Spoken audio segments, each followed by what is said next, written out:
رزق میں برکت کے معاملات میں ہم 2-3 دن سے بات کر رہے ہیں۔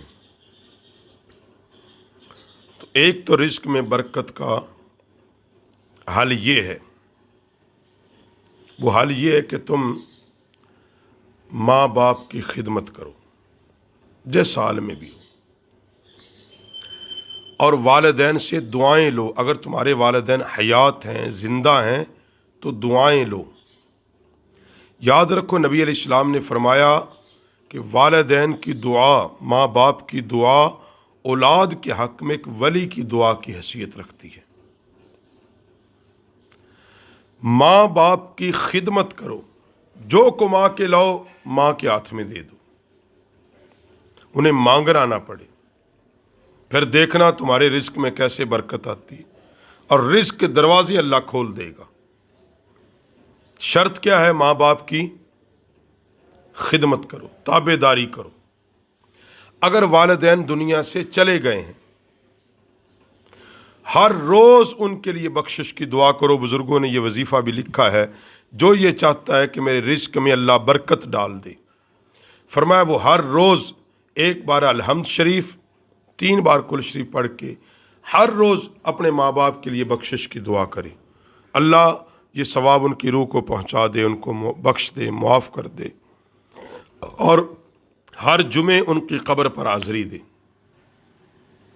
حاضری نہیں دے سکتا، دعا ہر روز مانگے کہ اللہ اس دعا کی برکت سے جو تو اپنے والدین کے لیے مانگ رہا ہے، اللہ اس کی برکت سے تیرے رزق میں برکت ڈال دے گا۔ یہ سوال ہی پیدا نہیں ہوتا کہ بندہ ماں باپ کی خدمت کرے اور ماں باپ اس کے لیے دعا کرے، اللہ برکت۔ مجھے ایک ساتھی ہمارے ملنے والے تھے، تو بیسک وہ بہت نیچے تھے، غریب تھے، مگر اللہ نے مہربانی کی۔ میں نے پوچھا حضرت آپ کو یہ عروج کیسے ملا؟ اس نے کہا صرف میں اپنی ماں کی خدمت کرتا تھا، اور میری ماں میرے لیے جب دعا کرتی تھی یہ کہتی تھی، اللہ میرا بیٹا مٹی پکڑے سونا بن جائے، اللہ یہ مٹی پکڑے سونا بن جائے۔ کب واقعی میں مٹی کو ہاتھ لگاتا ہوں وہ سونے کی قیمت میں بکتی ہے۔ کہتا ہوں مٹی کا کاروبار بھی کروں، اللہ سونے کے پیسے دیتا ہے۔ تو یہ باتیں کہ ماں باپ کی خدمت کرو۔ دوسرا، رزق میں اگر برکت چاہتے ہو تو نماز چاشت اور اشراق پڑھنا شروع کر دو۔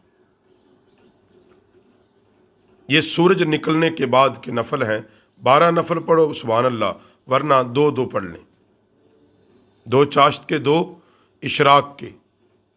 یہ سورج نکلنے کے بعد پڑھنے ہیں کہ جب ساری دنیا رزق کے لیے دوڑتی ہے، تم اللہ کی بارگاہ میں آ جاتے ہو، کہتے مالک دیکھ ساری دنیا رزق ڈھونڈنے گئی ہے، اللہ میں تیرے در پہ آ گیا ہوں، میرا رازق تو ہے، اللہ میرے لیے رزق کے دروازے کھول دے۔ اللہ اس بندے کو کبھی فاقہ کش اور مکروز نہیں کرے گا۔ ہاں، جو بندہ چاشت اور اشراق پڑھنے والا ہے وہ کبھی بھی نہ مکروز ہوگا نہ فاقہ کش ہوگا۔ تیسرا، نبی علیہ السلام نے فرمایا کہ صدقہ دو رزق میں برکت کے لیے، اور جو صاحب مال ہیں جو چیختے ہیں وہ حساب کر کے زکوٰۃ دیا کریں۔ زمیندار فصلوں کا عشر دیں، یہ بھی بے برکتی ہے، عشر نہیں دیتے فصلوں کا۔ زمیندار جو حضرات ہیں وہ اپنی فصلوں کا عشر نکالا کریں، کاروبار والے زکوٰۃ دیا کریں۔ اور جب تم اللہ سے تجارت کرو گے تو پھر نقصان ہے، نہیں ہو سکتا۔ غریبوں پہ خرچ کرو۔ رزق میں برکت کا آخری سبب میں بیان کر رہا ہوں کہ تم اپنے رشتہ داروں سے صلہ رحمی کرو۔ تمہارے بہن، بھائی، قریب کے لوگ، صلہ رحمی کیا؟ ان پہ اپنا مال خرچ کرو، ان پہ اپنی دولت خرچ کرو۔ جب تم ان پہ اپنی دولت خرچ کرو گے، ان دکھیاروں کے دکھ دور کرو گے، اللہ تمہارے پر رزق میں برکت ہی برکت ڈال دے گا۔ اور اللہ کا شکر ادا کرو۔ موسیٰ علیہ السلام اللہ کے دربار میں ملاقات کے لیے گئے نا، تو ایک بندے نے، یہ لمبی واقعہ مگر میں مختصر، وہ آدمی نے کہا کہ موسیٰ اللہ کے دربار میں جا رہا ہے، اللہ سے میرے لیے بھی ایک فریاد کرنا، فریاد یہ کہ میرے پاس یہ بڑا سارا دولت ہے، بڑی ساری دولت ہے، اللہ کی بارگاہ میں عرض کرنا کہ فلاں تیرا بندہ کہتا تھا یہ دولت مجھے نہیں چاہیے، میں دولت سے تھک گیا ہوں۔ موسیٰ علیہ السلام نے اللہ کی بارگاہ میں عرض کی، مالک وہ یہ کہتا ہے، فرمایا اسے جا کے کہو میری ناشکری کرے، میری ناشکری کرے۔ موسیٰ علیہ السلام واپس آئے، بندے نے عرض کی، اے اللہ کے نبی میری بھی بات کی؟ موسیٰ علیہ السلام نے فرمایا کی ہے۔ اللہ کہتا ہے میری ناشکری کر۔ بندے نے کہا ایسا میں نہیں کر سکتا، میں اپنے رب کی ناشکری نہیں کر سکتا، میں تو اس کا شکر ادا کروں گا۔ موسیٰ علیہ السلام نے فرمایا پھر رب کہتا ہے کہ تو جتنا شکر ادا کرتا جائے گا اتنی برکت ڈالتا چلا جاؤں گا۔